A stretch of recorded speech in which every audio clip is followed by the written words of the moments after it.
Para pemirsa NUCV yang dirahmati oleh Allah Subhanahu wa taala. Para ulama sangat menjaga etika dalam menyikapi perbedaan pandangan. Sehingga Imam An-Nawawi, salah seorang ulama besar dalam mazhab Imam Asy-Syafi'i, menyatakan bahwa la yunkaru al-mukhtalafih. Tidak boleh saling mengingkari pada persoalan-persoalan yang khilafiyah di sana. Khilafiyah ini adalah perbedaan yang tidak mungkin kita masih berbeda di sana. Beliau menyatakan tidak boleh saling mengingkari.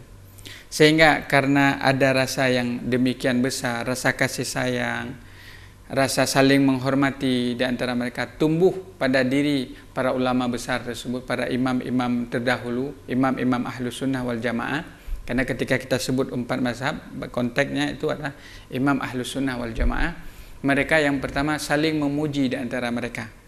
Pujian yang berasal dari lubuk hati mereka yang paling dalam. Saling memuji, saling menghormati di antara mereka, bahkan saling mendoakan di antara para ulama tersebut.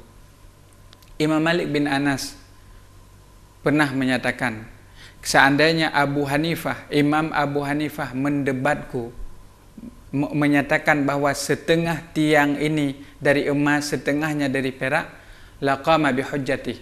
Sungguh Imam Abu Hanifah akan mampu mendatangkan hujjah untuk meyakinkan pandangan beliau tersebut. Imam Abu Hanifah juga demikian, memuji imam-imam yang lain. Imam Syafi'i juga demikian. Bahkan Imam Syafi'i menyatakan, idza dzukiral ulama, apabila disebutkan ulama, maka Imam Malik bin Anas adalah bintangnya para ulama. Kata Imam Syafi'i. Bahkan beliau pernah ketika berhadapan dengan Imam Malik membuka lembaran-lembaran kitab di hadapan Imam Malik dengan begitu hati-hati, karena menghargai, karena haibah dengan Imam Malik. Imam Ahmad bin Hanbal juga demikian, imam besar. Bahkan Imam Ahmad menyatakan bahwa semua orang yang datang setelah Imam Syafi'i berhutang budi pada Imam Syafi'i, berhutang budi pada penelitian-penelitian Imam Syafi'i. Demikian juga Imam Asy-Syafi'i memuji muridnya Imam Ahmad, karena Imam Ahmad berguru kepada Imam Syafi'i. Imam Syafi'i berguru kepada Imam Malik. Jadi Imam Syafi'i menyatakan, aku tinggalkan kota Irak, karena beliau pernah tinggal di kota Irak, Imam Syafi'i, sebelum beliau berangkat ke Mesir. Beliau menyatakan, aku tinggalkan kota Irak. Tidak ada orang yang aku tinggalkan di sana lebih alim, lebih faqih, lebih wara', lebih saleh, lebih taqwa daripada Ahmad bin Hanbal. Bahkan Imam Syafi'i menyatakan, kalau di dalam kitabku, karyaku, ada aku sebutkan nama haddatsani thiqah, telah menceritakan kepadaku seorang yang thiqah, terpercaya agamanya, terpercaya budinya, itu adalah Imam Ahmad bin Hanbal. Imam Syafi'i rahimahullah ta'ala rahmatan wasi'ah didoakan selama 40 tahun. Imam Ahmad bin Hanbal menyatakan dalam riwayat bahwa beliau senantiasa mendoakan Imam Syafi'i. Selama 40 tahun beliau doakan Imam Syafi'i. Setelah selesai beliau salat, selalu didoakan Imam Syafi'i. Ahmad bin Hanbal menghafal hadis 1 juta hadis Nabi SAW. Beliau punya karya Musnad Ahmad bin Hanbal. Beliau juga imam besar, mujtahid mutlak. Mendoakan Imam Syafi'i, mendoakan gurunya. Sehingga anak beliau sendiri, Abdullah bin Ahmad bin Hanbal, anaknya Imam Ahmad, heran menyatakan, Ayyu rajulin kana Syafi'i, wahai ayahku, ayyu rajulin kana Syafi'i, siapa Syafi'i itu yang setiap hari engkau doakan, yang setiap hari engkau doakan kepada Allah Ta'ala agar ditinggikan derajatnya? Apa jawaban Imam Ahmad? Mengenang gurunya. Kata Imam Ahmad, kana Syafi'i kasyamsi lid dunya. Adalah Imam Syafi'i itu adalah seperti mataharinya dunia. Wa kal afiyati lil badan, dan afiah, kesehatan bagi badan. Fandur fahal min khalaf, adakah ganti daripada keduanya? Imam Ahmad bin Hanbal mendoakan gurunya Imam Syafi'i. Imam Syafi'i menghargai muridnya Imam Ahmad bin Hanbal. Imam Malik menghargai Imam Abu Hanifah.